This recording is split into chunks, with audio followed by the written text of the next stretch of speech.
అదే RTV app వార్తల్ని క్షణాల్లో చదివే అవకాశం ఉంటుంది. ఒక న్యూస్ పేపర్, ఒక టెలివిజన్ ఛానల్ మీ చేతుల్లో ఎప్పుడూ ఉంటాయి. బీఆర్ఎస్ పార్టీ కండువ కప్పుకొని బీఆర్ఎస్ పార్టీ పేరు చెప్పుకొని మా గెలిచి బీఆర్ఎస్ పార్టీ సింబల్పై గెలిచి నా ఎమ్మెల్యేలను అక్రమంగా కొనుగోలు చేసి కాంగ్రెస్లో మన ఏదైతే పిఎస్సి చైర్మన్ ఇచ్చినారో దీనికి మా పార్టీ నుండి ప్రతిపక్ష పార్టీకి ఇచ్చే అన్వయిత ఉంది.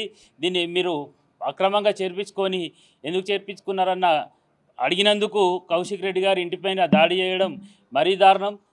ఎందుకు దాడి చేసిర్రు, కౌశిక్ రెడ్డి ఇంటిపై ఎందుకు చేసిందని ప్రశ్నించిన హరీష్ అన్నను అరెస్ట్ చేయడం మరీ అప్రాసంగికం. ఎందుకంటే ఈ గవర్నమెంట్ పరాకాష్ట దిశకు చేరుకుంది. దీన్ని మా బీఆర్ఎస్ పార్టీ శ్రేణులు ఎట్టి పరిస్థితుల్లో మేము ఇటువంటి పరిమాణాలను మేము ఉపేక్షించబోము.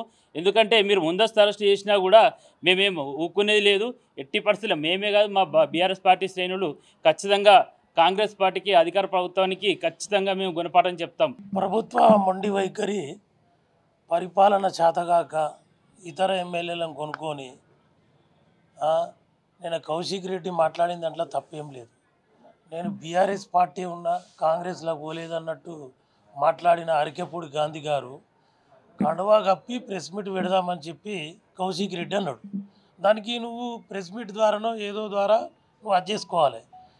దాడి చేయడం, పోలీస్ వాళ్ళు హౌస్ అరెస్ట్ కౌశిక్ రెడ్డిని చేసిర్రు నేను ఇంటికి వస్తానంటే. మరి అరికెపూడి గాంధీని కూడా హౌస్ అరెస్ట్ చేస్తే ఇంత గొడవ జరిగేది కాదు. ఆయన దమ్ముంటే నేను కాంగ్రెస్లో పోయినా అని చెప్పి ప్రజలకు రమ్మను, వస్తే చట్ట ప్రకారం ఏం జరగాలో అది జరుగుతుంది. ఎందుకు భయం? రాజీనామా చేసి పోటీ చేయి. నీకు అంత విలువ ఉన్నదా లేదా ప్రజలు నిర్ణయిస్తారు. ఈరోజు తెలంగాణ ప్రజలకు అర్థమవుతుంది, పరిపాలనలో అన్నీ ఎగ్గొట్టనికి లేనిపోని గొడవలు సృష్టించి దారి మళ్లించే ప్రయత్నం చేస్తుర్రు. ప్రజలందరూ గమనిస్తుర్రు. బీఆర్ఎస్ పార్టీ పక్షాన గౌరవ మాజీ మంత్రి హరీష్ రావు గారి సూచనల మేరకు ప్రజలకు అందుబాటులో ఉంటూ ఏమేం జరుగుతున్నాయి అన్ని వివరించడం జరుగుతుంది. రాబోయే ఉప ఎన్నికలలో వీళ్ళకు తగిన గుణపాఠం ప్రజల ద్వారా తెలియపరుస్తూ ప్రభుత్వానికి మీ ప్రభుత్వం చేతగాదని చెప్పి రేవంత్ రెడ్డి తక్షణమే రాజీనామా చేయడానికి సిద్ధంగా ఉండాలని చెప్పి ప్రెస్ ద్వారా తెలియజేస్తారు. మరిన్ని వీడియోస్ కోసం ఛానల్ ని సబ్స్క్రైబ్ చేయండి. లేటెస్ట్ అప్డేట్స్ కోసం వాట్సాప్ ఛానల్ ని ఫాలో చేయండి. అండ్ లింక్ డిస్క్రిప్షన్ లో ఉంది.